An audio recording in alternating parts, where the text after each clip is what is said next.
The problem with Instagram is information is quick and quick information makes you dumb. Investment जरूरी है किसी भी business के लिए? कितना जरूरी? 95% बिजनेसेस को इन्वेस्टर्स की जरूरत ही नहीं होती है. गलती मीडिया की है. मीडिया सेलिब्रेट नहीं करता नॉन फंडेड स्टार्टअप्स को. मीडिया किसको सेलिब्रेट करता है? अरे वो कंपनी ने $1 बिलियन की वैल्यूएशन पे पैसा उठा लिया, वो कंपनी ने इतनी वैल्यूएशन पे पैसा उठा लिया.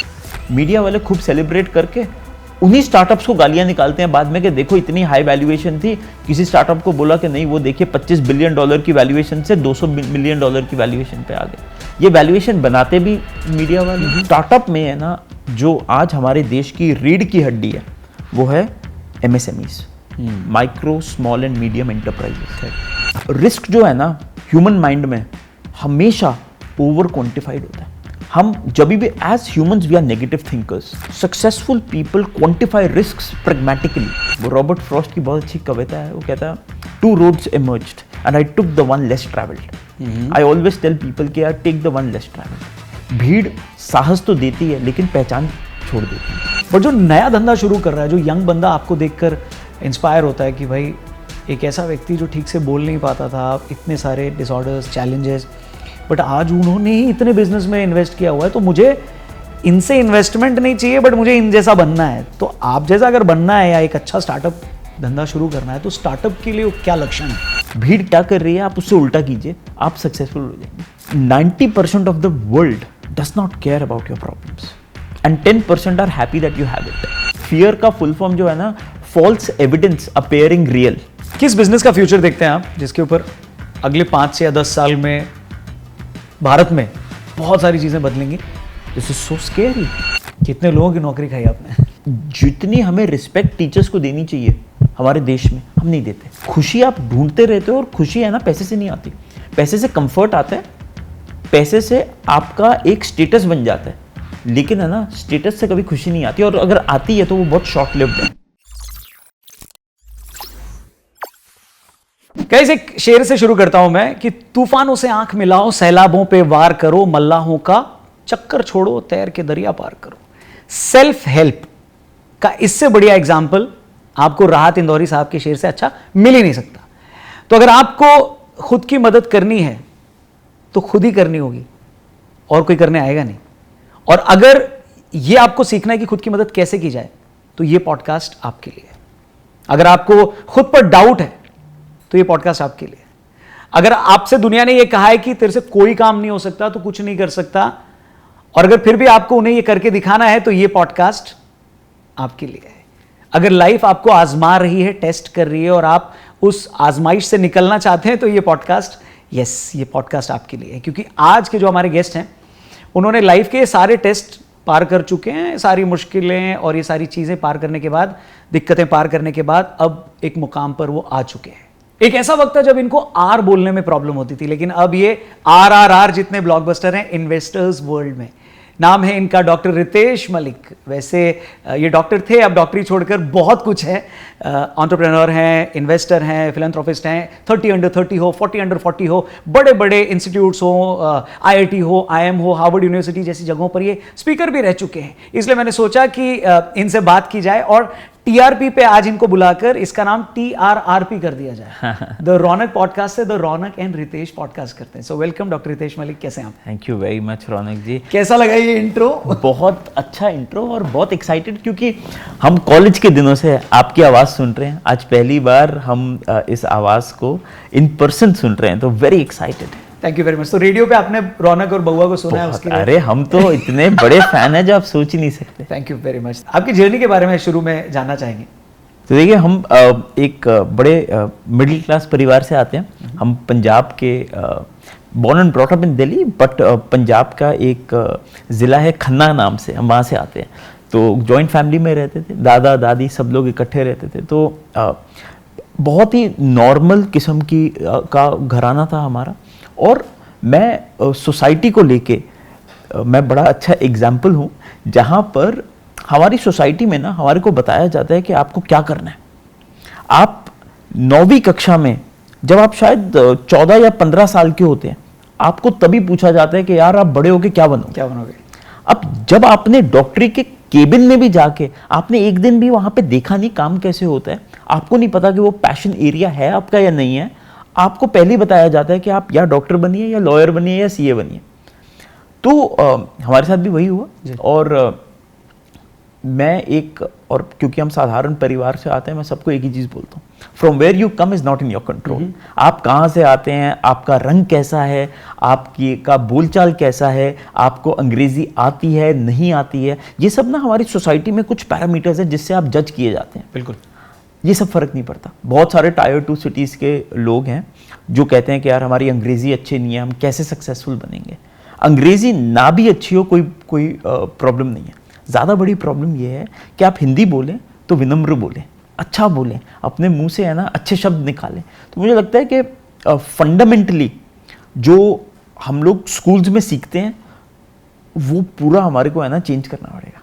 तो वहीं से मैं आता हूँ। हम लोग एक नॉर्मल जो स्कूल में पढ़े वहाँ पर रट्टा ज़्यादा करवाते थे, हमारे को स्पीच डिसऑर्डर सिग्निफिकेंट था, तो हम र को ग बोलते थे। परिवार में सारे लोगों के नाम र से चालू होते थे। अच्छा। तो जो पिताजी वो रवि को गवि, रेनू को गेनू, मेरी जो मम्मी है हमारी छोटी बहन रिद्धिमा को गिधिमा। तो उसके चक्कर में ना हम वो शब्दकोश ढूंढते थे जिसमें र ना आता हो। तो हमारी दादी माँ का नाम था राज रानी मलिक, तो हम उनको बोलते थे गाज गानी मलिक। ओके। तो वो वहाँ पे है ना एक टबू बन गया। तो मुझे है ना दुबई में, अभी मैं पीछे दुबई गया तो वहाँ पे एक बड़ी अच्छी, मैं वहाँ के मिनिस्टर से मिला। उन्होंने कहा हम लोग ना जो नॉर्मल से अलग हैं हम उनको है ना स्पेशली एबल्ड बोलते हैं या डिफरेंटली एबल्ड बोलते हैं, we do not call them disabled. तो मुझे लगता है कि हमारे को सोसाइटी में ये एक सिग्निफिकेंट चेंज लेके आने की ज़रूरत है। जो चीज़ें आपके कंट्रोल में नहीं है, आपका रंग आपके कंट्रोल में नहीं है। हम पंजाबी घर से आते हैं तो हमारे लिए क्या है कि हमारी दादी माँ पूरा सुबह सुबह हमारे को है ना पाउडर लगा के भेजती थी कि है ना मतलब रंग तुम्हारा थोड़ा मतलब पक्का है तो थोड़ा सावला लगेगा। तो मुझे लगता है कि कोई फर्क नहीं पड़ता आप कहाँ से आते हो, आपके हाथ में अपना प्रेजेंट है। आप पास्ट के बारे में मत सोचिए, आप फ्यूचर के बारे में प्लान कीजिए बट बहुत ज़्यादा मत सोचिए। प्रेजेंट में खूब मेहनत कीजिए और वो काम कीजिए जिसको आपको पसंद हो। पैशन एक ऐसी चीज़ है। आप Raunak ji, do you know why you are successful? You are successful because you are doing something that you get excited about in the morning. आप सुबह उठ के ना आपको आप जो भी कर रहे हैं ना, चाहे आप जाने या आप ना जाने, आपको इस काम में सिग्निफिकेंट मज़ा आ रहा है। आपको ये नहीं लगता कि यार ये काम मतलब एवरेज काम है, आपको है ना ये बोझ नहीं लगता। 99% इंडिया को अपना काम बोझ लगता है। इसीलिए मंडे को संडे शाम को घबराहट होती है कि यार कल ऑफिस जाना है, मज़ा नहीं आएगा। तो वहाँ से हमारी शुरुआत हुई। मैं 10th क्लास में हमने अपने सब्जेक्ट लिए, डॉक्टरी के सब्जेक्ट लिए। हमारा सिलेक्शन हुआ एक तमिलनाडु के गांव में, वहाँ पे एक गवर्नमेंट हॉस्पिटल था, स्कॉलरशिप पे सिलेक्शन हुआ तो वहाँ चले गए। 5.5 साल वहाँ पे रहे। ओके। और वहाँ से MBBS करने के बाद अपनी CRRI गंगाराम हॉस्पिटल में की। और वहाँ पे देखा कि बिल्कुल मज़ा नहीं आ रहा। हर दिन सुबह उठता था, OT में जाने का ही नहीं मन करता था। मैंने कहा यार रितेश, अगर OT में जाने का मन नहीं कर रहा तो आने वाले 50-60 साल हर दिन सुबह उठ के कैसे जिएगा? तो हमारे मम्मी पापा ने कहा कि ये नहीं करोगे तो क्या करोगे? हमने कहा चाहे हम छोले भटूरे बेचेंगे सड़क पे, हम नहीं करेंगे मेडिसिन। मतलब ये एक बहुत, तो मुझे लगता है वो रॉबर्ट फ्रॉस्ट की बहुत अच्छी कविता है। वो कहता है 2 roads emerged and I took the one less traveled. I always tell people कि यार take the one less traveled. भीड़ साहस तो देती है लेकिन पहचान छोड़ देती है। अगर आप देखेंगे ना, अगर आप भीड़ को फॉलो करते रहेंगे ना, आपको बहुत कॉन्फिडेंस आएगा कि आप सबके साथ जा रहे हैं, लेकिन आप में ना भीड़ में गुम जाएंगे। जितने भी लोगों ने तरक्की पाई है ना, उन्होंने कोई ऐसा काम किया है जो भीड़ के उल्टा है। भीड़ क्या कर रही है आप उससे उल्टा कीजिए, आप सक्सेसफुल हो जाएंगे। पर रिस्क भी तो है डॉक्टर रितेश। आपको एक इंटरेस्टिंग बात बताता हूँ रौनक जी, रिस्क जो है ना ह्यूमन माइंड में हमेशा ओवर क्वांटिफाइड होता है। हम जब भी as humans we are negative thinkers, डर को ज्यादा सीरियसली लेते हैं और कैलकुलेट करते हैं। एब्सोल्युटली। आप ये लगा लीजिए एज ह्यूमंस वी आर, हमारी प्राइमोर्डियल थिंकिंग कैसी है, हम नेगेटिव थिंकर्स हैं। अगर हम अपने आप को अगर हम अपने आप हमारे थॉट्स को ना देखें ना, हमारे दिमाग में अगर कोई आदमी कोई अच्छी चीज करता है तो हम उसको 2 बार सोचेंगे, कोई खराब चीज करता है हम उसको 100 बार सोचते हैं। Because as humans we are negative thinkers.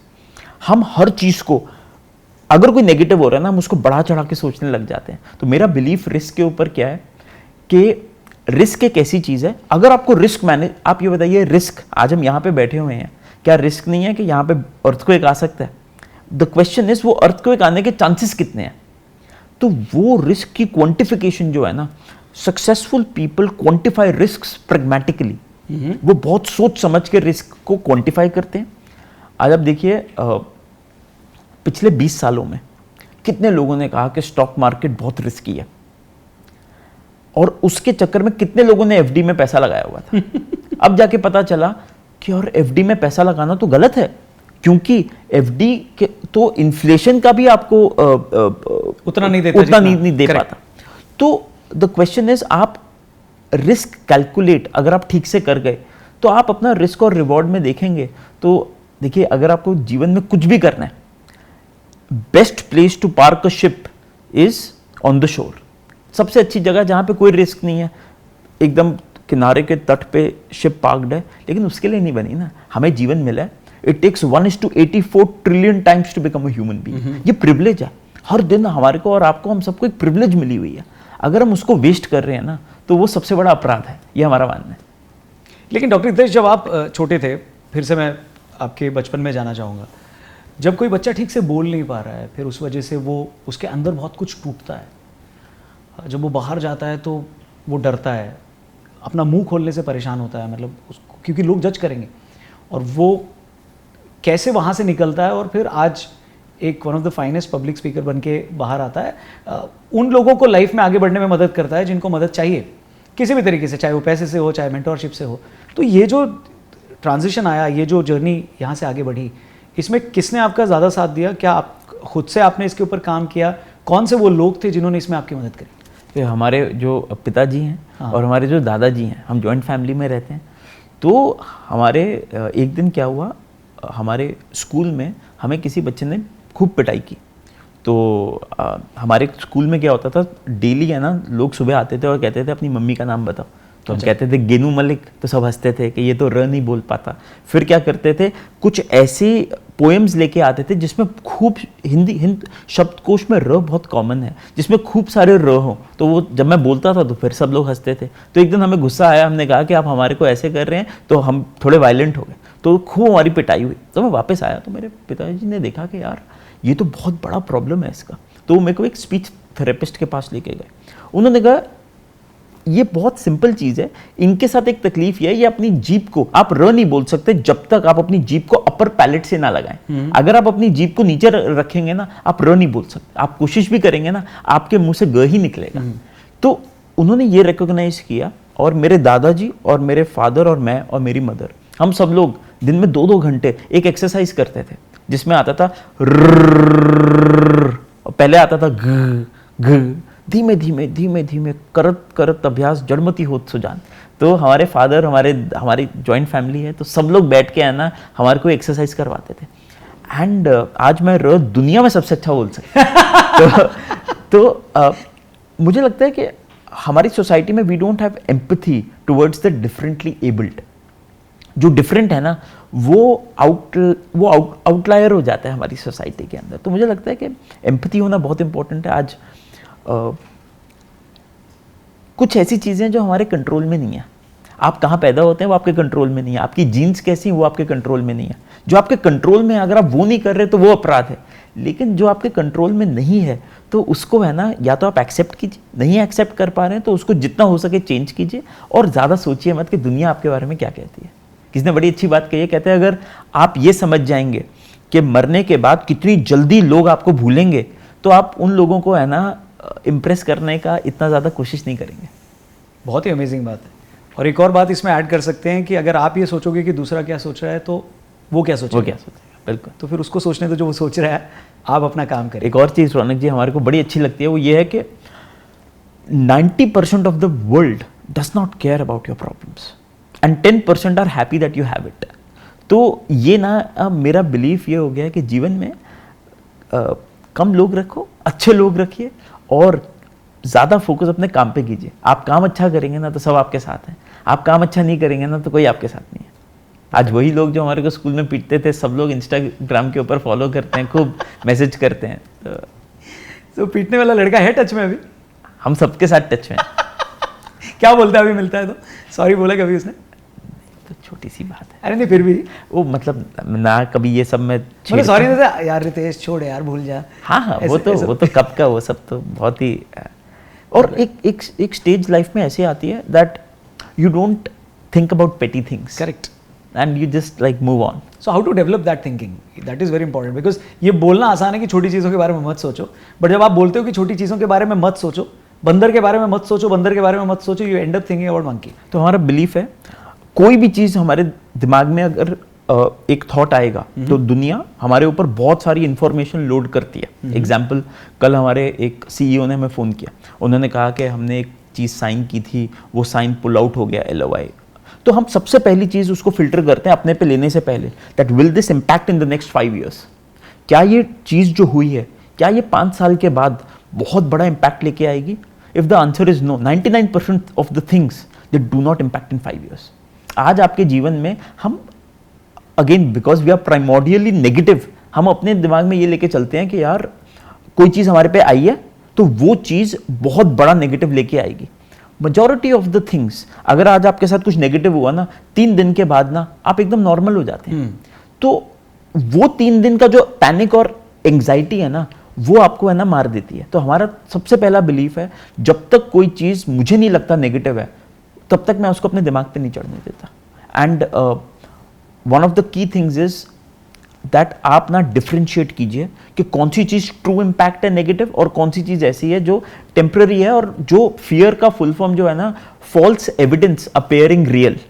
Okay, कि ये एक ऐसी चीज़ है कि फियर, आपको डर कब लगेगा?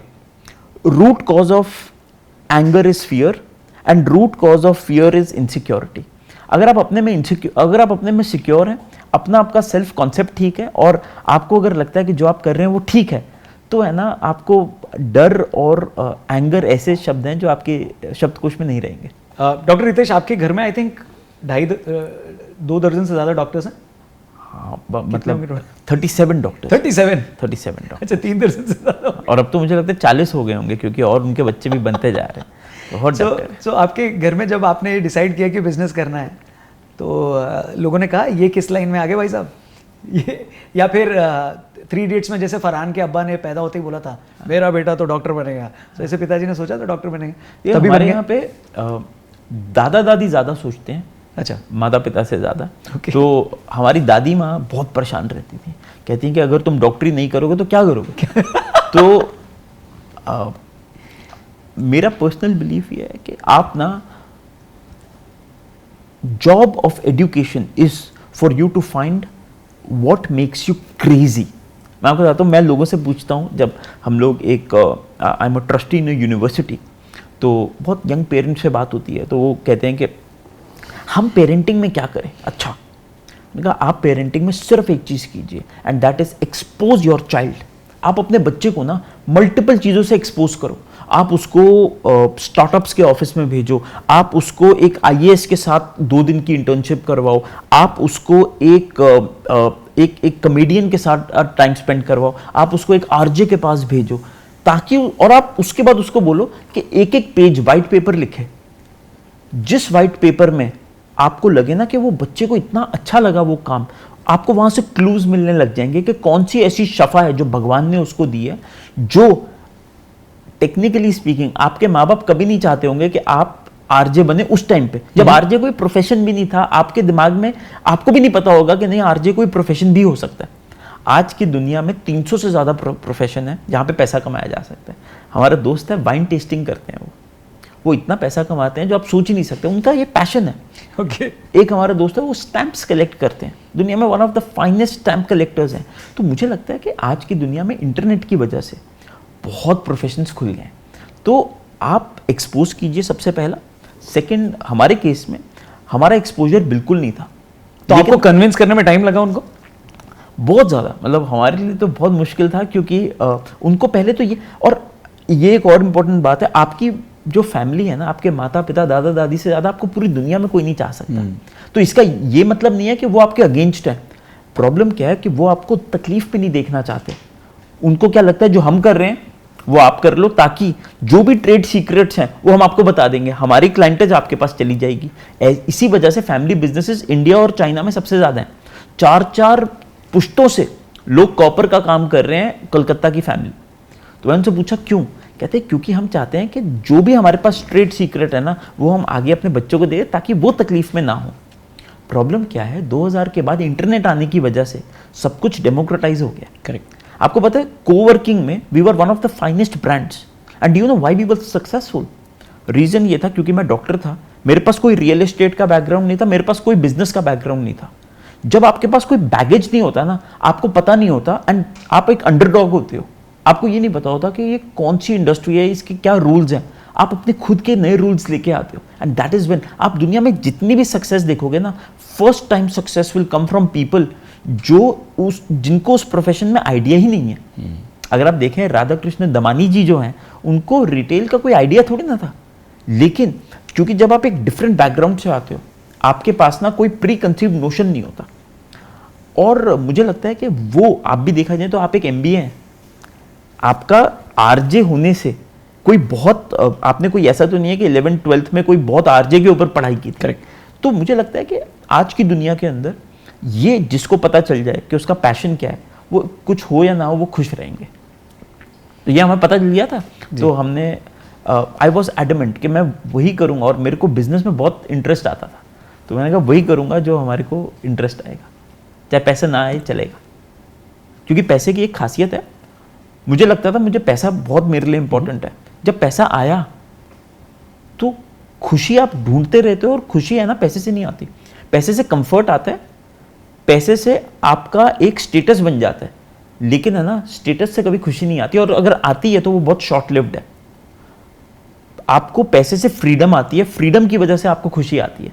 तो मुझे ऐसा लगता है कि आप वो काम कीजिए जिसमें है ना आपको फ्रीडम आ जाए, जिसमें आपको लगे कि आपके घर में आपकी गर्लफ्रेंड कॉल कर रही है, आपके माता पिता कॉल कर रहे हैं, आपका ना फोन साइलेंट पे है, आपको इंस्टाग्राम पे जाने का भी मन नहीं कर रहा, आपको ये हो कि यार मैं ये काम करूं।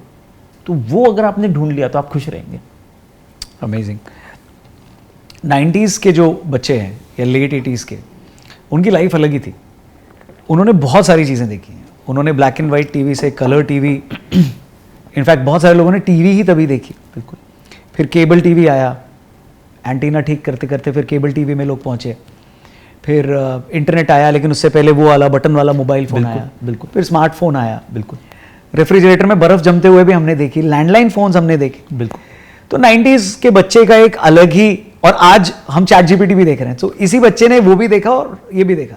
सो आज का जो बच्चा है वो बहुत सारी चीज़ें उसके पास सीखने के लिए या लर्न करने के लिए कम है as compare to late 80s या 90s का बच्चा। और उसे और कौन सी चीज़ों के बारे में ज़्यादा जानना है, क्योंकि इंटरनेट ने उसका स्कोप कम कर दिया है, क्योंकि उसको सब कुछ एक छोटे से 6 इंच के मोबाइल फ़ोन में आ गया है, इसलिए वो बाहर नहीं जाता है। तो वो देखते हैं आप एजुकेशन के लेवल पे यंग लोगों को क्या जनरली आप सजेस्ट करते हो? जैसे आपने बोला आप ट्रस्टी भी हो और यंग लोगों से भी मिलते हो, so how do you share your experience as a 90s का बच्चा, एंड आज आप AI के जनरेशन में भी आ चुके हैं? ये मैं सबको एक ही चीज़ कहता हूँ, आप ना चीप डोपामिन से दूर रहिए। चीप डोपामिन क्या, हमारे बॉडी के अंदर 4 हार्मोन्स हैं जो बड़े इंपॉर्टेंट हैं, जिसको हम डोज बोलते हैं। डोपामिन, ऑक्सीटोसिन, सीरोटोनिन और एंडोर्फिन। ये सब हार्मोन्स हमारे है ना मूड्स को, हैप्पीनेस को, इन सबको एलिवेट या सब्सट्रैक्ट करते हैं। एक चीज़ जो इंटरनेट की वजह से आ गई है वो ये आ गई है, चीप डोपामिन हर जगह मिल रहा है। आज ड्रग्स से भी ज़्यादा जो एडिक्टिंग चीज़ है वो है इंस्टाग्राम। लोगों को हर 5 मिनट के बाद, मैं जैसे ही बाहर निकलूंगा ना, एकदम से होगा अच्छा यार क्या हुआ इंस्टाग्राम के ऊपर। लोगों को, और इंस्टाग्राम ऐसा नहीं है कि Instagram is a phenomenal tool for learning, but at the same time 90% of the world uses Instagram as a consumer and not to learn things. आप ये देखेंगे, आप कोई ऐसी रील बनाइए जो फनी हो, उसकी वायरलिटी वर्सेस जो आप एक रेलेवेंट कंटेंट बना रहे हैं, दोनों में बहुत जमीन आसमान का फर्क होता है। तो मैं सबको एक ही चीज कहता हूं, सबसे पहला have 2 to 3 hours of solitude each day. मेरे लिए वही मेडिटेशन है। आप है ना अपना फोन बंद कीजिए, अपनी नोटिफिकेशंस बंद कीजिए and start writing, old school style. Start writing, because it's आज अगर आप, मैं अपनी बेटी को बोलूँ ना, जब वो थोड़ी बड़ी हो जाएंगी, मैं उनको बोलूँ कि यार एक पेपर लिख के आओ, कुछ 1 घंटा है आप लिखो, 5 मिनट में आ जाएगी कुछ लिख के। एंक्शियस जनरेशन आ रही है क्योंकि उसको ये डर लग रहा है कि वो फोमो की दुनिया में है, what am I missing out. आज इंस्टाग्राम के ऊपर होता क्या है, आप, मेरी वाइफ है ना, एकदम से इंस्टाग्राम देखेंगी और कोई दोस्त मिले और एकदम से कहेंगे हमें बुलाया था क्या वहाँ पे। आप, we need, the problem with Instagram is information is quick and quick information makes you dumb. So filtering your information is so important. आज तो अगर आप खुद से ढूंढते हो तो वो ज़्यादा आपके लिए लर्निंग प्रोसेस वो बहुत ज़्यादा स्ट्रांग है, राइट? मतलब पका पकाया मिल रहा है अब आपको। अभी क्या हो रहा है, आपको हर चीज सामने मिल रही है। आप एक ऐसी दुनिया के अंदर हैं, हम ट्विटर में एक बहुत सीनियर एम्प्लॉय से बात कर रहे थे, तो हमने ऐसे ही पूछा, मैंने कहा कि what do you find so interesting about human behaviour जब आप ट्विटर देखते हैं। कहते the interesting part is people book mark but never open it again, people save but never go back again, because इतना इंफॉर्मेशन ओवरलोड है। तो मुझे लगता है सबसे पहले हमें अपने बच्चों को फंडामेंटल सिखाने चाहिए, और वो फंडामेंटल्स ये हैं कि how to stay away from internet when required.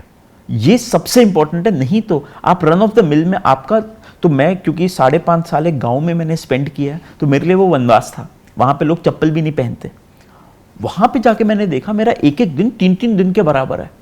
आज आप किसी हिमाचल के गाँव में चले जाइए, उस गांव के अंदर आप अमेज्ड हो जाएंगे रौनक जी, उस गांव के अंदर आपको एक एक दिन लगेगा 3-3 दिन के बराबर है। दिल्ली में हमारी स्पीड बहुत तेज चल रही है। तो हमें है ना सबसे पहले इस सॉलिट्यूड की दुनिया में जाने, स्लो होना पड़ेगा। स्लो होना पड़ेगा। Slow is actually the new fast. तो पहली तो ये चीज। दूसरी हम ये कहते हैं गेट योर सेल्फ एक्सपोज्ड। तीसरा, ओल्ड स्कूल ना वैल्यू बेस्ड एजुकेशन होनी चाहिए। वैल्यू बेस्ड एजुकेशन में ये है कि आप ना, बहुत बेसिक चीज़ें हैं, फॉर्मल लाइन। आज आप एयरपोर्ट पे चले जाइए, 3 लाइनें बनी होती हैं। जो ज़्यादा एक्सट्रोवर्ट है वो अपनी लाइन अलग बना लेते हैं, वो आगे ऐसे खड़े हो जाएंगे। लोग बेसिक अपनी लाइन नहीं बना पा रहे, लोग बेसिक तरीके से बात नहीं कर पा रहे हैं। तो मुझे लगता है ह्यूमन डिग्रेडेशन ऑफ सोसाइटी जो हो रहा है ना, तो हमें ये अपने एजुकेशन में how to respect women, how to behave well, how to be a good human being, how to develop trust, तो ये फंडामेंटल चीज़ें हैं। और मेरा बिलीफ एजुकेशन में ये है, टीच एजुकेशन ऑफ परमानेंस। इसका क्या मतलब है, वो चीज़ें सिखाई जाएं जो 2075 में भी बच्चे यूज़ कर सकें। सच बोलना, बड़ों की इज्जत करना, तमीज से बात करना, ये एजुकेशन ऑफ परमानेंस है। गोइंग फॉरवर्ड स्किल्स तो ऊपर नीचे होती रहेंगी। और आपको अब ऐसा जमाने हट गए कि आपको एजुकेशन आपने एक बार ली। मिशन इम्पॉसिबल 1 हेलीकॉप्टर पे शॉट हुई थी, जिसमें एक हेलीकॉप्टर चालक था, जिसमें एक हेलीकॉप्टर पे कैमरामैन था, कैमरा को चलाने वाला चालक था, और टॉम क्रूज यहाँ से आ रहे थे और वो शॉट हुई थी। जो लास्ट मिशन इम्पॉसिबल शॉट हुई है वो एक ड्रोन पे शॉट हुई है। हेलीकॉप्टर लीजिंग कंपनी का बिजनेस चला गया, हेलीकॉप्टर चालक का बिजनेस चला गया, जो कैमरे को नहीं चला पा रहा ड्रोन पे उसका बिजनेस चला गया।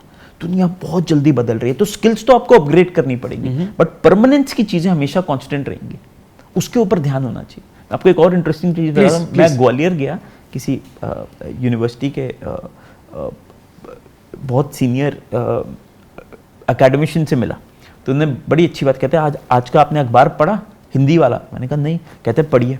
तो मैंने खोला, कहते पहले जैकेट ऐड देखा आपने, हमारे 100 बच्चे हैं MBA के, 100 के 100 को हमने प्लेस कर दिया, ये हमारी सक्सेस है। तो हमने कुछ बोला नहीं, हम बाहर आके हमने सोचा कि this is the problem with the education system. The success of a college is कि उन्होंने 4 साल पढ़ाने के बाद किसी को नौकरी दिलवा दी। ये सक्सेस नहीं है।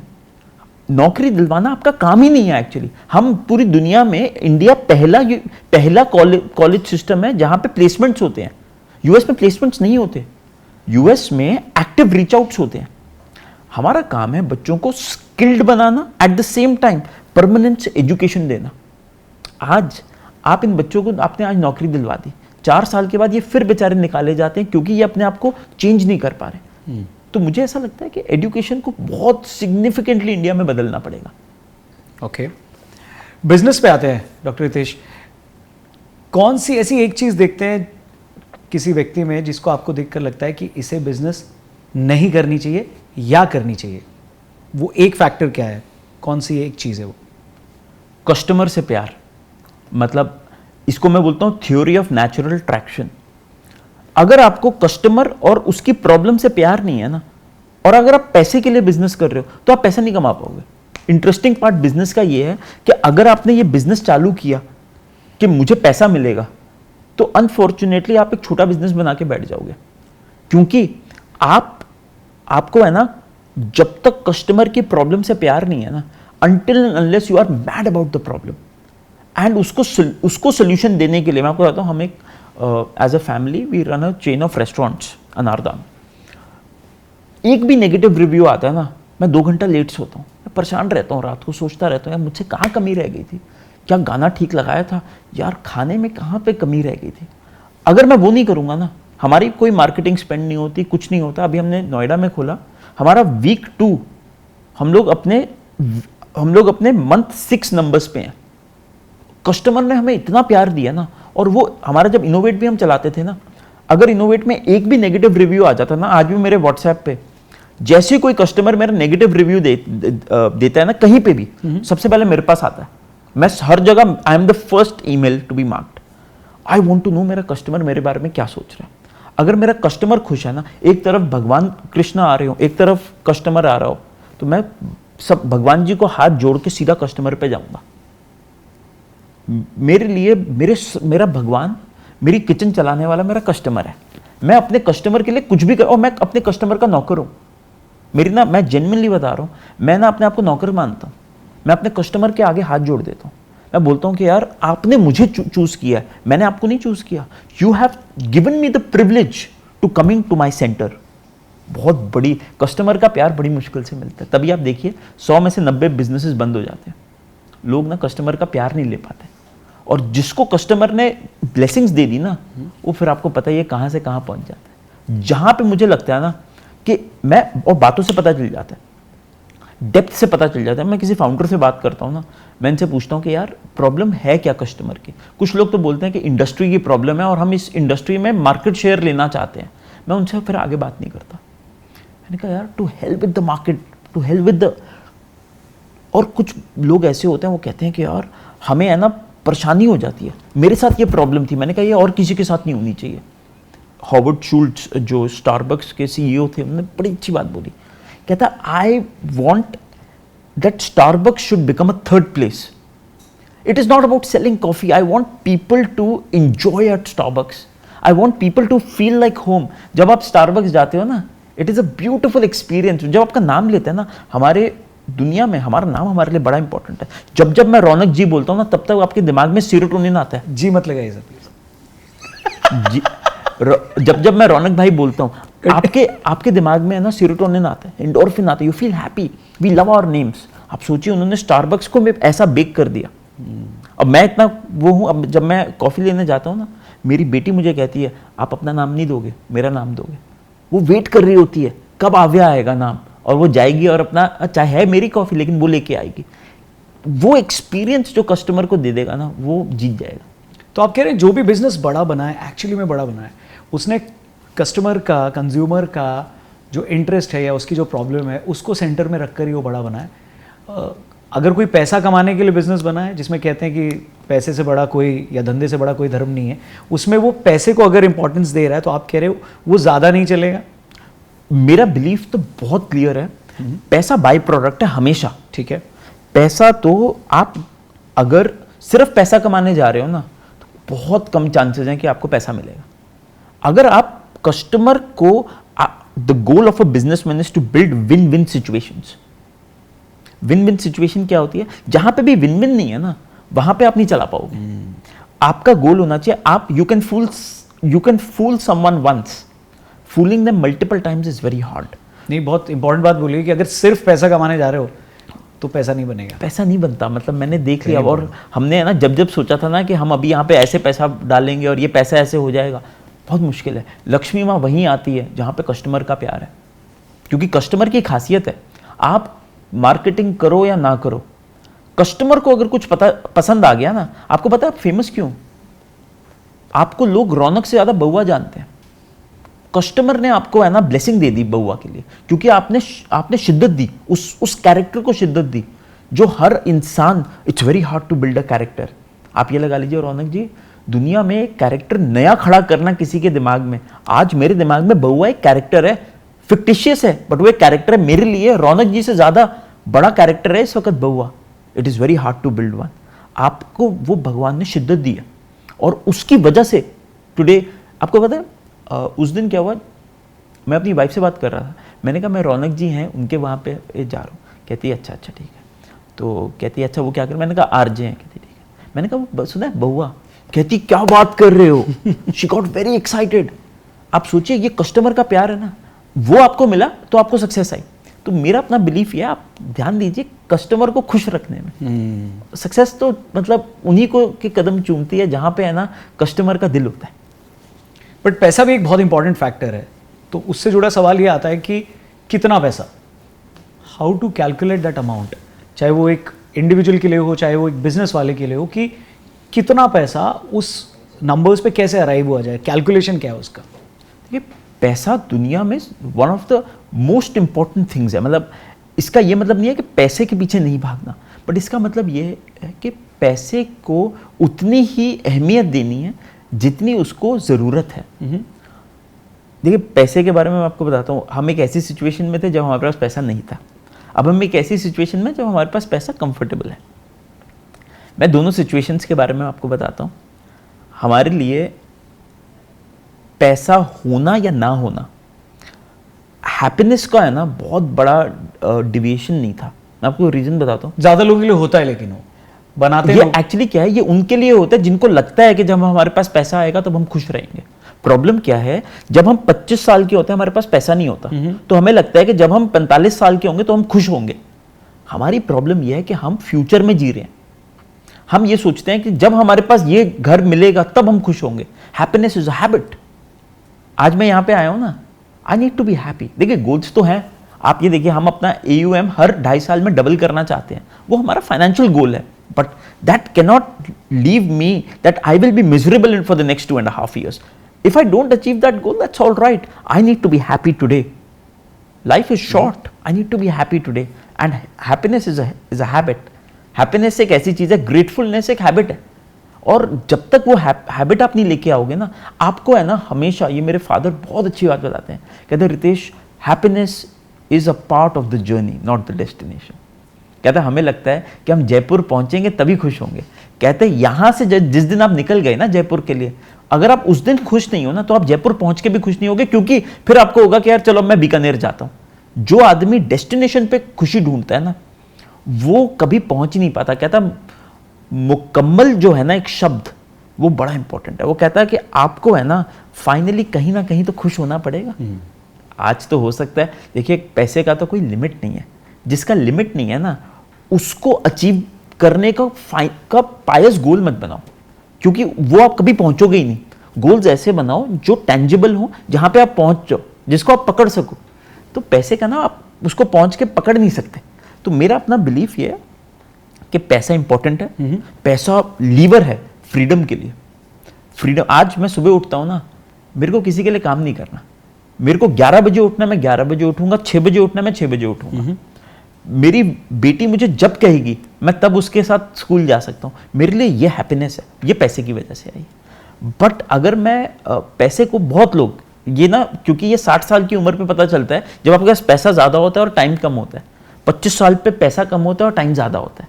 तो आपको फोकस ये करना चाहिए, आज आप खुश रहिए, चाहे आप दाल चावल खा रहे हैं, चाहे आप बटर चिकन खा रहे हैं, चाहे आप दुनिया में कोई किसी भी जगह पे हैं, खुश रहिए, बाहर निकलिए, ट्रैवल कीजिए। और पैसे के लिए आपको, ट्रैवलिंग के लिए ना लोगों को लगता है हमें पैसा चाहिए, ट्रैवलिंग के लिए पैसा नहीं चाहिए, स्पेशली हिंदुस्तान जैसी जगह पे।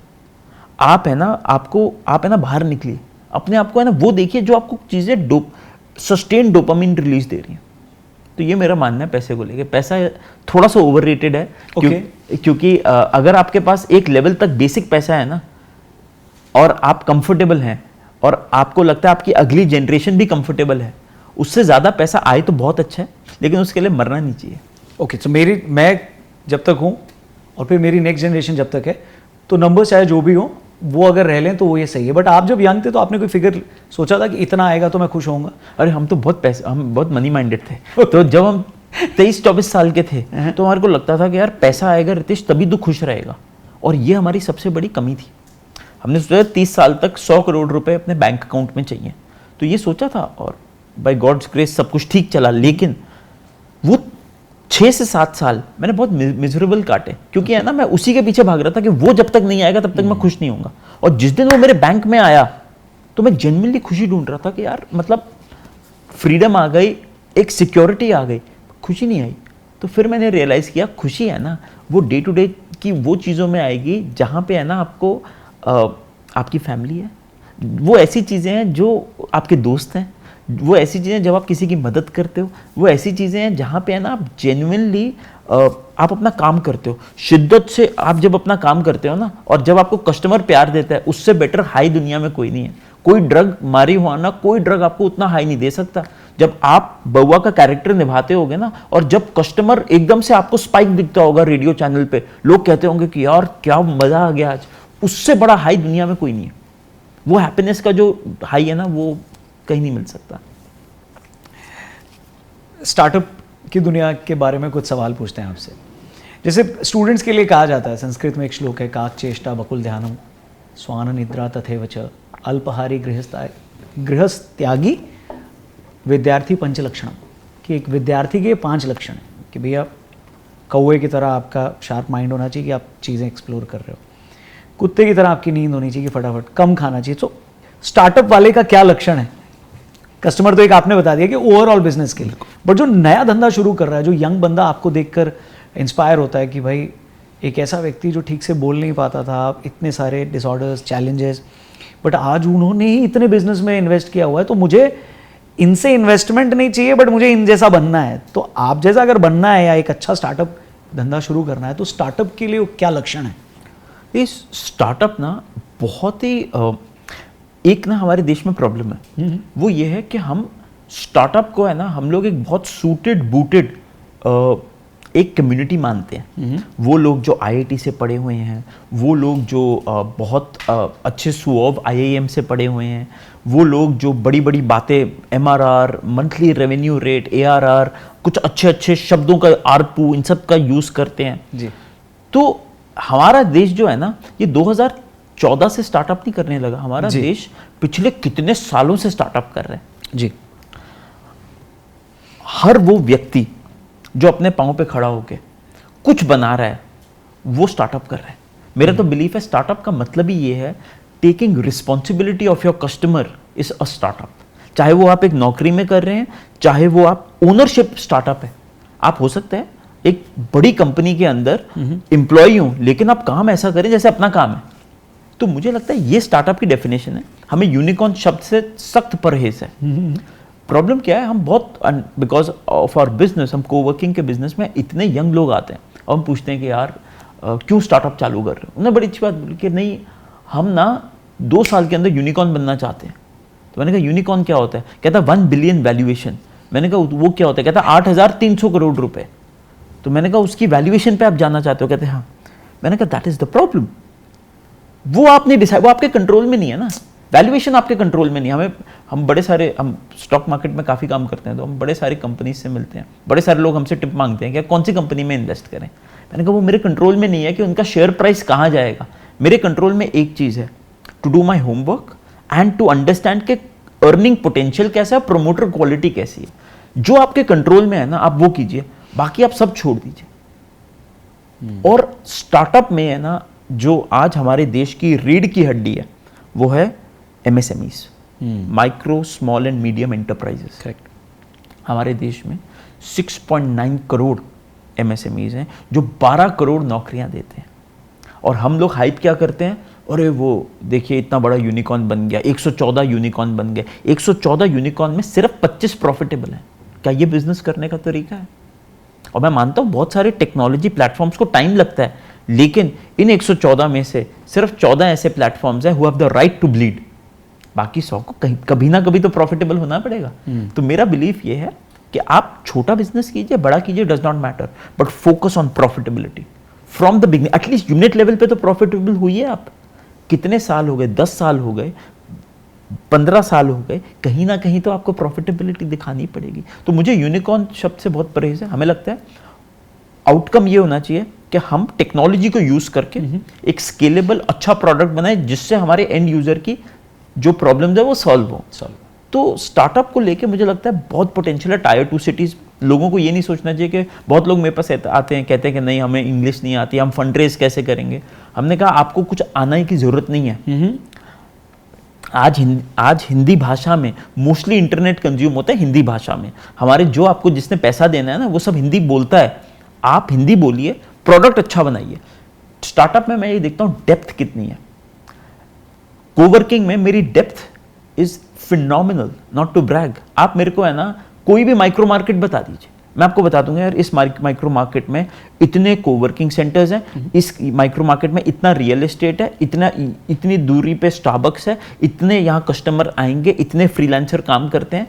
वो डेप्थ अगर आपके अंदर है ना, बहुत सारे लोग ऊपर से काम करते हैं, वो है ना इंडस्ट्री चूज करते हैं लोग, high people throw money at their problems. जैसे आपके पास ज्यादा पैसा होएगा ना तो आपके पास जैसे ही कोई प्रॉब्लम आएगी ना आप कहोगे ये पैसा ले और सॉल्व करते हैं इसको। तो इसी पे मैं इमीडिएटली पूछ लेता हूँ कि क्या बिजनेस के लिए इन्वेस्टर होना ज़रूरी है? क्योंकि जब आप बिजनेस का आइडिया अगर अच्छा है या एक लेवल पे आपने एग्जीक्यूट किया है, फिर आपको अच्छा इन्वेस्टर मिलता है, फिर आपके पास ज़्यादा पैसा आता है, फिर आप अपनी प्रॉब्लम को खुद सॉल्व करने की बजाय वो पैसा देकर कोई और बंदा हायर करते हो और फिर वो उस प्रॉब्लम को सॉल्व करने की कोशिश करता है। तो पैसा ज़रूरी है, इन्वेस्टमेंट ज़रूरी है किसी भी बिजनेस के लिए? कितना ज़रूरी? 95% बिजनेसेस को इन्वेस्टर्स की ज़रूरत ही नहीं होती है। एक्चुअली क्या है, इन्वेस्टर्स का होना एक टेक्नोलॉजी प्लेटफॉर्म के लिए इंपॉर्टेंट है, जैसे अमेज़ॉन, गूगल, जिनका स्केल, ये मोनोपोली बिजनेसेस है जिनको 20 साल लगते हैं प्रॉफिटेबल बनने में। आप गूगल से एक्सपेक्ट नहीं कर सकते क्योंकि इनका बिजनेस कैसा है, इनका फेसबुक है जैसे, इन सब के बिजनेसेस कैसे हैं कि अगर 1 बिलियन लोग प्लेटफॉर्म पे आएंगे, 1 बिलियन एक वे से इनका प्रॉफिट आना चालू होगा, बिकॉज ये स्केल का बिजनेस है। इनको ब्लिट्सक्रीग करना पड़ता है, इनको तुरंत जाके एकदम से हर जगह आना पड़ता है ताकि कोई और कॉम्पिटिटर खड़ा ना हो जाए। मेजॉरिटी बिजनेसेस जो हैं, 95% बिजनेसेस को ये करने की जरूरत ही नहीं होती है। तो आज मेरे हिसाब से मैंने 127 स्टार्टअप्स में इन्वेस्ट किया। बहुत स्टार्टअप्स ऐसे हैं जिनको कैपिटल की जरूरत ही नहीं है, लेकिन गलती मीडिया की है। मीडिया सेलिब्रेट नहीं करता नॉन फंडेड स्टार्टअप्स को।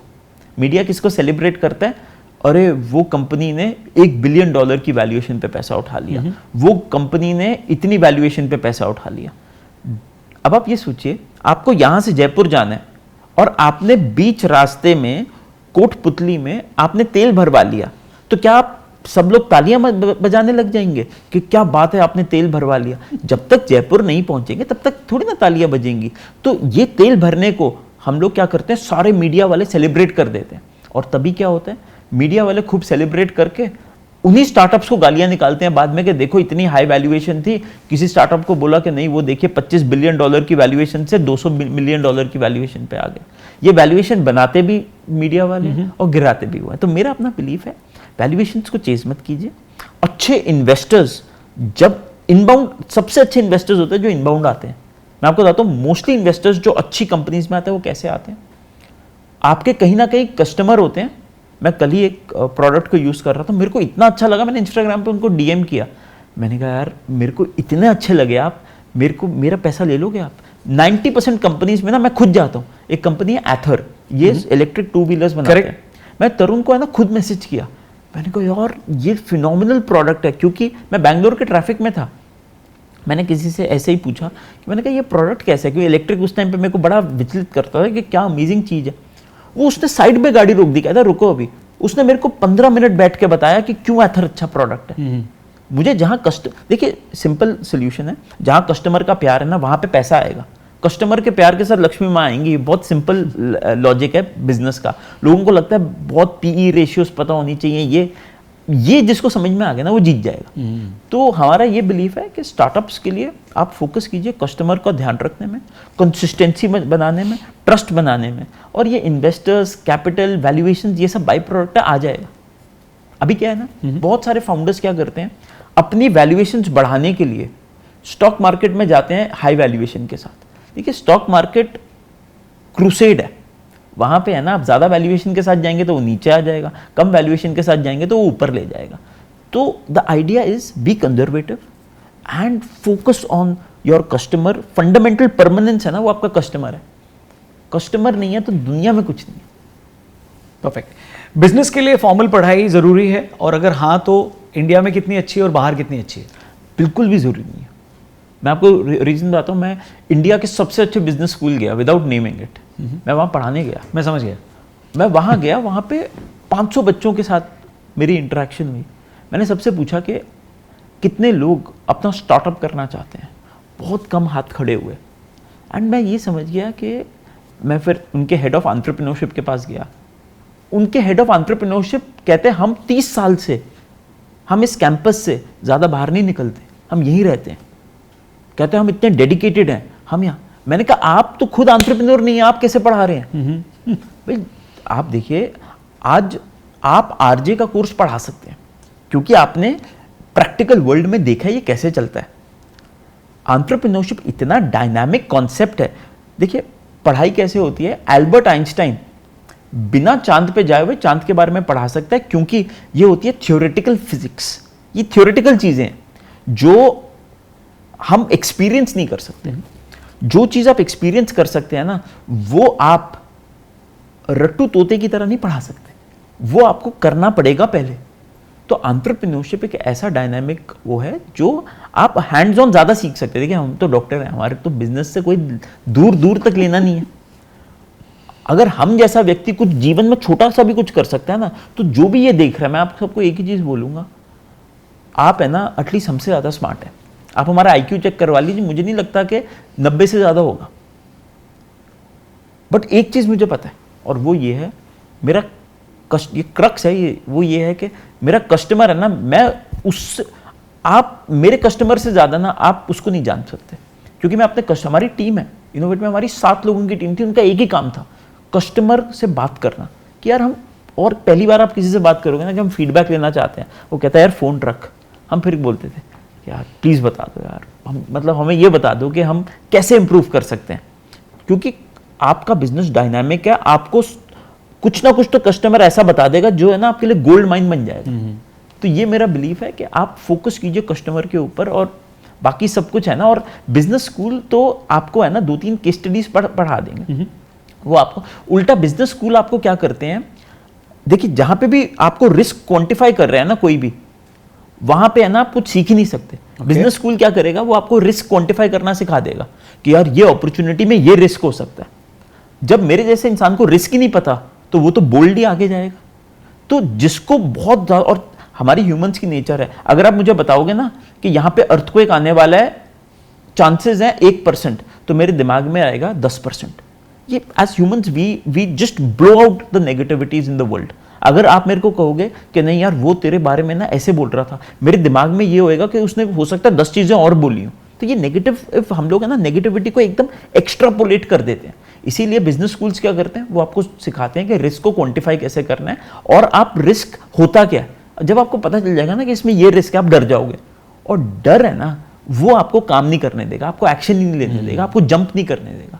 तो मेरा बिलीफ ये है, आप बिजनेस स्कूल से हैं तो बहुत अच्छा है, नहीं है तो ये मत सोचिए कि आप स्टार्टअप नहीं कर सकते।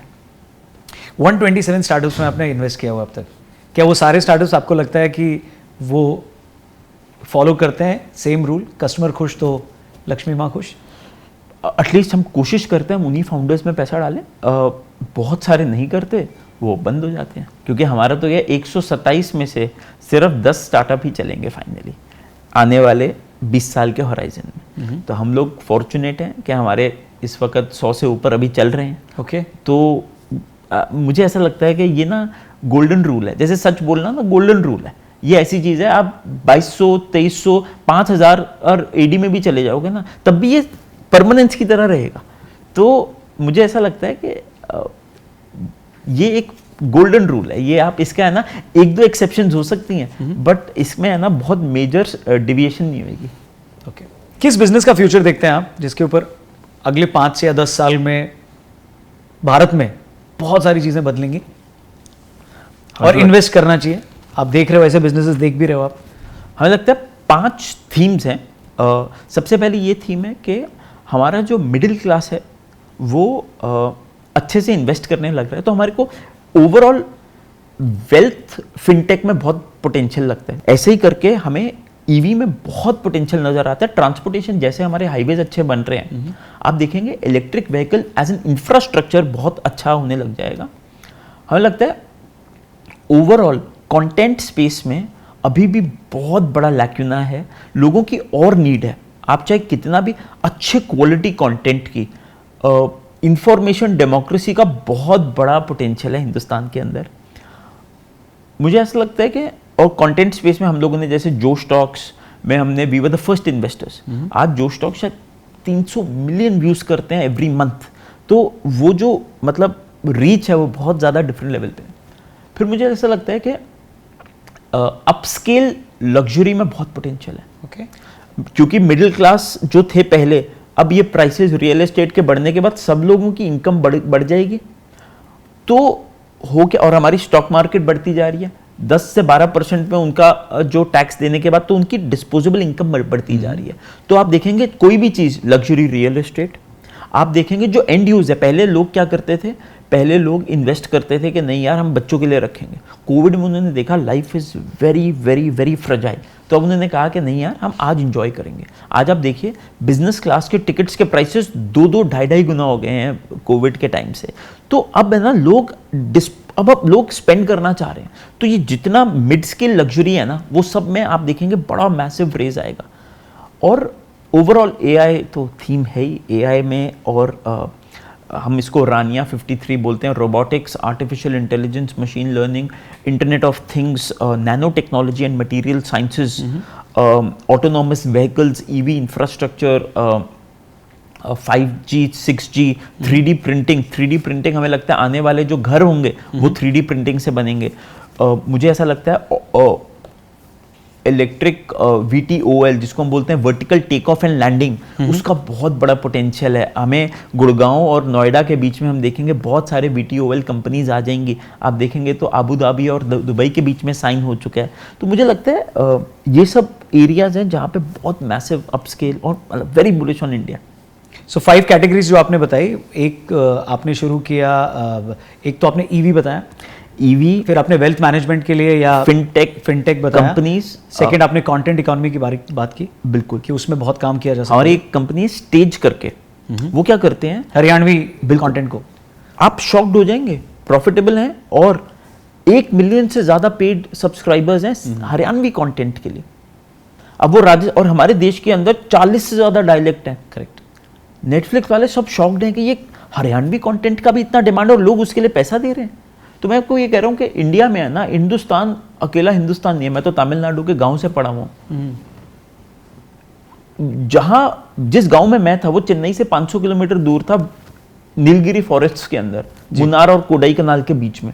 वहां की तमिल और चेन्नई की तमिल में भी फर्क है। We are very diverse nation.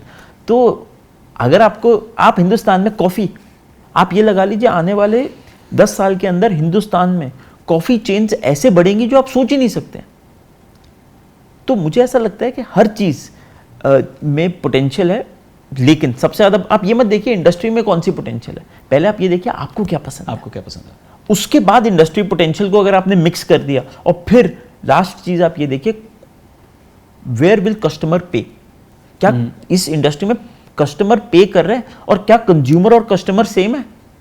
ये मेरे लिए बहुत बड़ा डिसाइसिव फैक्टर होता है।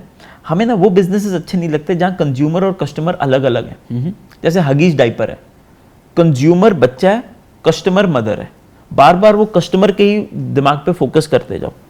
हमारे को ज्यादा अच्छे लगते हैं business like Apple, mostly consumer और कस्टमर सेम है, डिसीजन मेकर है ना वो खुद है। जहां बहुत सारी डिसीजन मेकिंग फ्रिक्शन हो गई ना, वहां पे बहुत मुश्किल होता है पैसा बनाना। रितेश भाई, सोशल मीडिया क्रिएटर्स से जुड़ा मेरा एक सवाल है, क्योंकि आपने बोला कि कंटेंट में बहुत स्कोप है आगे, उसके ऊपर बहुत बड़ा बिजनेस बन सकता है, लोग पैसे कमा सकते हैं, इंडिया ग्रो कर सकता है कंटेंट को लेकर के। लेकिन आज का कंटेंट जब आप देखते हैं और कंटेंट क्रिएटर्स को आप देखते हैं, तो आपको लगता है कि इनका जो अप्रोच है वो बहुत ही कम समय का है, या फिर बहुत ही ज़्यादा दूर का वो नहीं सोचते हैं, या फिर ज़्यादातर लोग जो कंटेंट क्रिएट करते हैं वो इस वजह से क्रिएट करते हैं कि या तो उनको फेमस होना है या क्विक मनी है, और सचमुच उनका पैशन है या नहीं है। और फिर ये हमने कंटेंट में भी देखा है कि जो 5 साल पहले अच्छे कंटेंट क्रिएटर्स थे वो अब टॉप के लाइन में नहीं आते हैं, वो थोड़े से पीछे चले गए हैं, अब लोग और नए नए कंटेंट को क्रिएट कर रहे हैं। सो क्या इसमें सचमुच यंगस्टर्स को उतना टाइम और एनर्जी इन्वेस्ट करना चाहिए? क्योंकि इससे एक चीज़ और हो रही है कि एजुकेशन से लोगों का और सीखने से लोगों का जो विश्वास है वो धीरे धीरे, बहुत सारे पेरेंट्स से कंप्लेंट करते हैं और कुछ कुछ पेरेंट्स तो पुश भी करते हैं कि भाई तू यूट्यूब ही कर ले।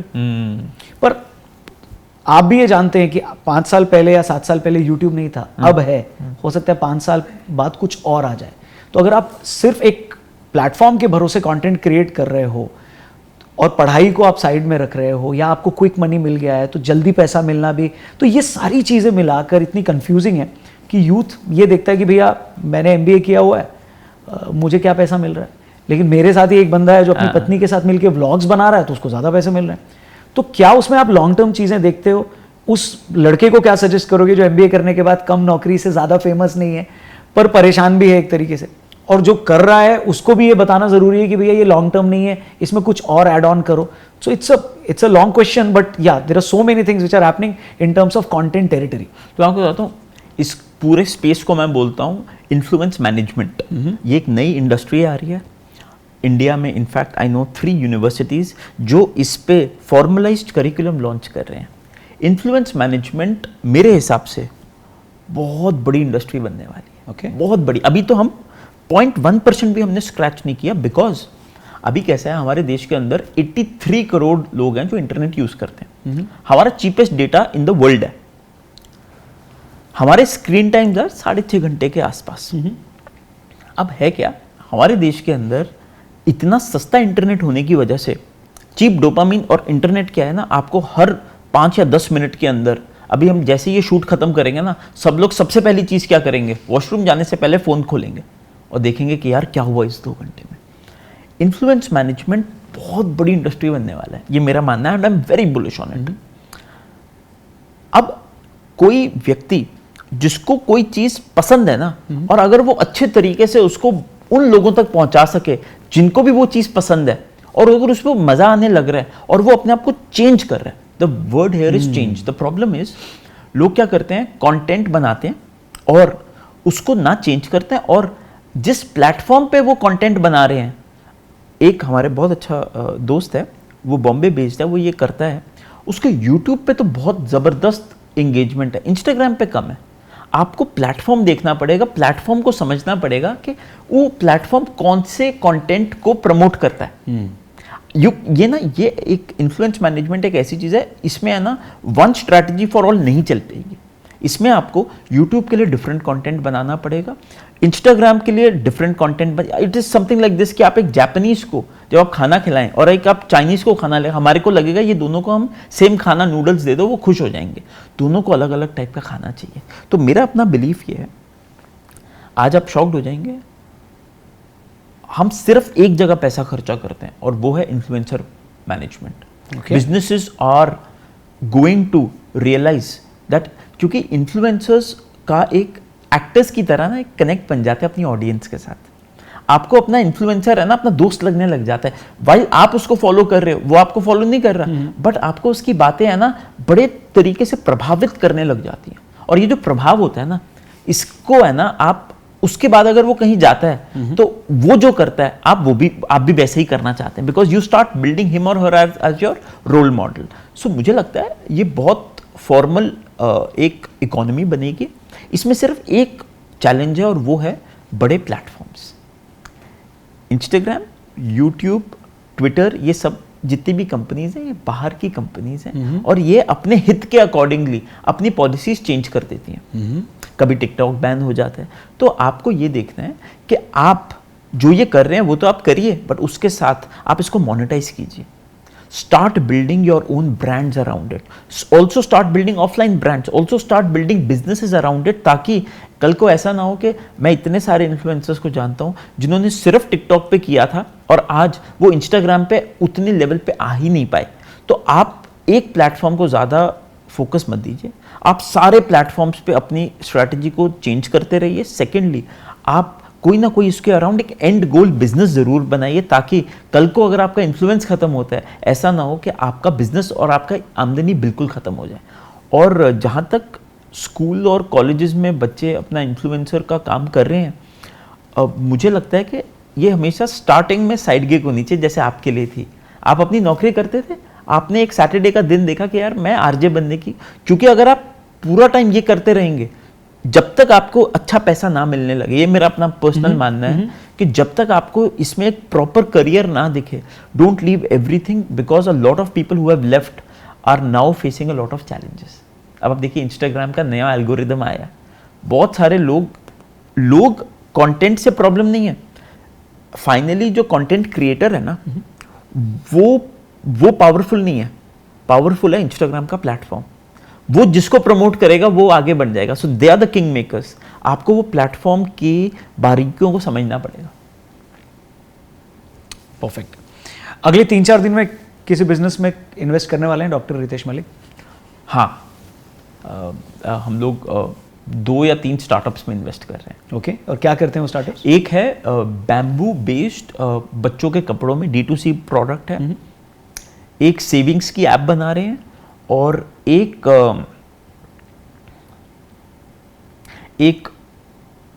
अभी वो मतलब डिस्क्लोज नहीं है, बट वो AI का प्लेटफॉर्म बना रहे हैं to help you predict stock movements.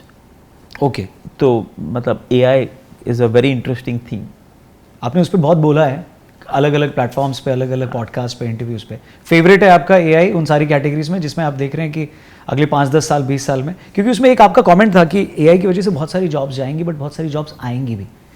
तो रिस्क क्या है जॉब्स जाना? क्योंकि जिनकी जा रही हैं उन्होंने अगर अपने आप को चेंज नहीं किया, आपका इंपॉर्टेंट फैक्टर था, चाहे वो कंटेंट हो, चाहे वो किसी भी कैटेगरी में हो, अगर आप खुद को अपग्रेड नहीं करते हो तो आप रेलेवेंट नहीं रहोगे। मैम रॉन्ग जी, आपको बहुत कूल चीज़ बताता हूँ जिसने मुझे बहुत डिस्टर्ब किया। 5 दिन पहले हमने अपने फैमिली ऑफिस का एक नाम सोचा, और अब हमने कहा कि यार ये नाम है ना किसी डिज़ाइनर को देते हैं ताकि वो लोगोज बनाए हमारे लिए। तो हमारा चीफ ऑफ स्टाफ हमारे पास आया, कहता सर आप छोड़ दीजिए, AI बना के दे देगा। तो मैंने कहा यार कैसे होगा, क्या होगा? कहते एक कंपनी है logoai.com, आप उसमें बस ये अपना ब्रीफ दे दीजिए, वो आपको सारे के सारे लोगो ऑप्शंस दे देंगे। 2 मिनट में आप चूज कीजिए, $29 लीजिए और आप उसकी ओनरशिप अपने पास ले लीजिए। तो मैंने कहा ठीक है, आई ट्राई। मैंने ट्राई किया, विद इन 2 मिनट्स मेरे को जो लोगो पसंद आया $29 का मैंने खरीद लिया। This is so scary. कितने लोगों की नौकरी खाई आपने? आप ये देखिए कि, और अनफॉर्चुनेटली डिस्ट्रप्शन ऑफ लेबर एक ऐसी चीज है जो होनी ही होनी। ये ऐसा, इसको, और इसका टाइम आ गया, और अब ये जिस स्पीड से होगी जो आप सोच ही नहीं सकते। जो लोग कहते हैं ना कि नहीं मोदी जी नौकरियां नहीं निकाल पा रहे, ये जेन्युइन कंसर्न है। दिस इज नॉट कि मोदी जी उसके लिए एफर्ट नहीं कर रहे, द प्रॉब्लम इज AI इतनी नौकरियां खा रहे जो आप सोच नहीं सकते।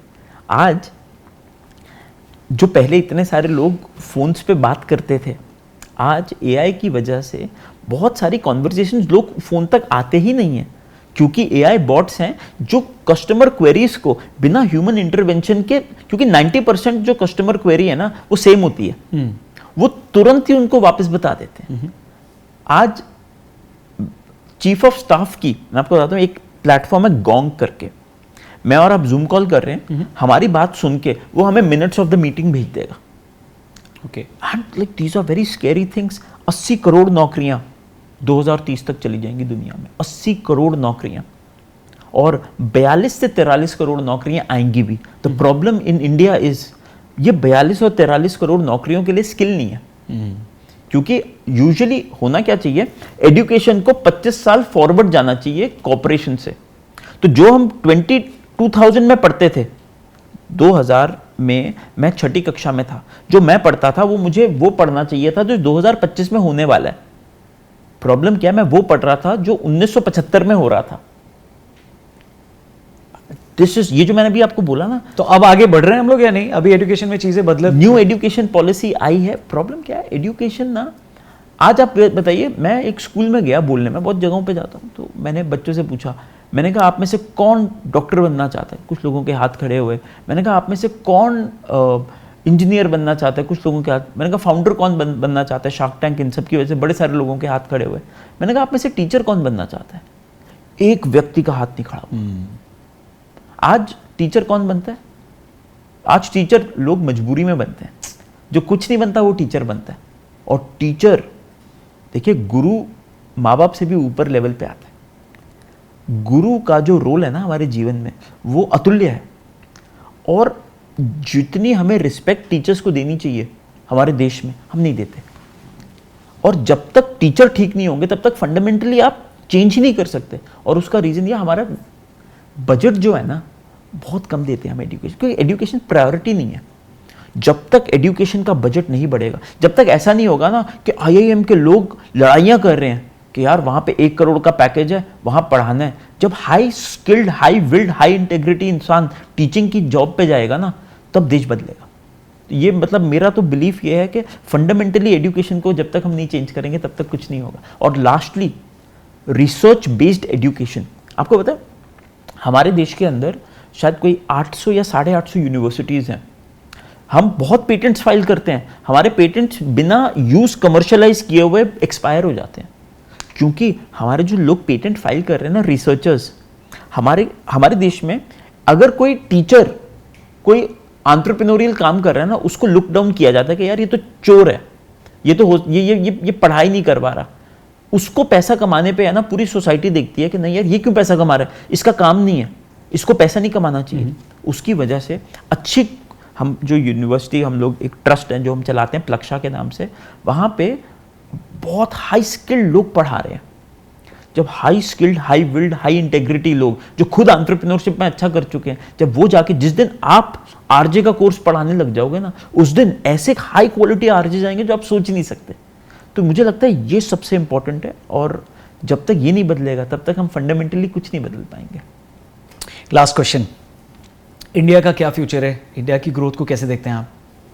देखिए भारत भाग्य विधाता, हमें तो लगता है कि हमारी जो सक्सेस आई है वो इंडिया की वजह से आई है। हमारे में कोई स्पेशल, हम में कोई खास स्पेशल नहीं है। हमारे जैसे इतने लोग हैं दुनिया में काम कर रहे हैं। हमें जो टेलविंड्स मिली हैं, जो बॉयंसी मिली है, वो हिंदुस्तान की वजह से मिली है, यहाँ के कस्टमर की वजह से मिली है, यहाँ की इकोनॉमी की वजह से मिली है। तो आने वाले 2047 तक मैं इतना बुलिश हूँ इंडिया के ऊपर, चाहे कोई भी सरकार आए, अगर हम सिर्फ और सिर्फ 3-4 चीज़ें अपनी चेंज कर दें, अपना एजुकेशन, अपना फोकस ऑन एमएसएमईज।